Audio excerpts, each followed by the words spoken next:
Vaikuntha गुणानुवर्णने Vaikuntha गुणानुवर्णने।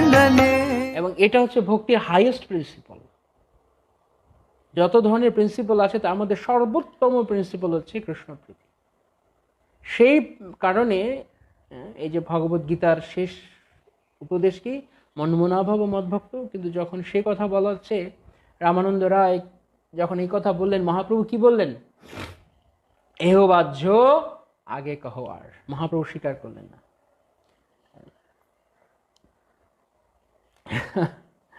Interesting point, right? ভগবান তিনি স্বয়ং এই কথা বলে গেছেন ভগবদ গীতায়, মন্মনাভব মদ্ভক্ত।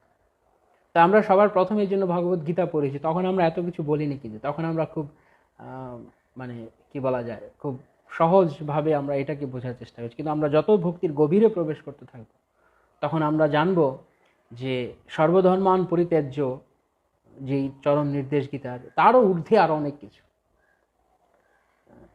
কেবল কৃষ্ণপ্রীতি। জীব ভববন্ধন থেকে মুক্ত হবার জন্য, জড় জগতের দুঃখ তাপ ক্লিষ্টতা থেকে মুক্ত পাওয়ার জন্য ভগবানের শরণাগত হয় আমরা। কিন্তু সেটিও শুদ্ধ ভক্তি নয়, সেটি কেবলমাত্র নিজের দুঃখ হ্রাস করার জন্য, দুঃখ লাঘব করার জন্য। দ্যাটস নট শুদ্ধ ভক্তি। শুদ্ধ ভক্তি হচ্ছে কেবল কৃষ্ণপ্রীতি। তাই যে কারণেই আমরা আগে হয়েছে না কেন, আমরা যেভাবেই আমরা ভক্তি জীবনে এসছি না কেন, কিন্তু এখন আমাদের জীবনের লক্ষ্য হচ্ছে কৃষ্ণকে প্রীতি করা। এছাড়া আমাদের আর কোনো উদ্দেশ্য নেই, আর কোনো কারণে আমাদের এখানে আমরা আসিনি প্রকৃতপক্ষে। এখানে আমাদের থাকার কোনো তাৎপর্য নেই যদি আমরা কৃষ্ণকে প্রীতি করতে না পারি। তো এটা কিছুটা শক্ত মনে হবে শুনতে, কিন্তু এটাই সত্যি কথা। যদি কৃষ্ণ প্রীত না হয়, তেমন শ্রী চৈতন্য মহাপ্রভু যেমন এই সর্বধর্ম পরিত্যাজ্যকে গ্রহণ করলেন না, এও বাহ্য।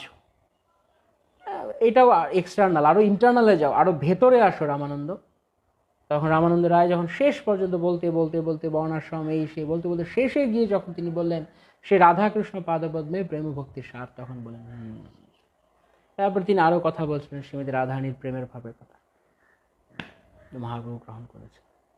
তো কেবলমাত্র কৃষ্ণ প্রীতি, কৃষ্ণ তাৎপর্য, কৃষ্ণ সুখ তাৎপর্য হচ্ছে আমাদের ভক্তি মার্গের একমাত্র লক্ষ্য।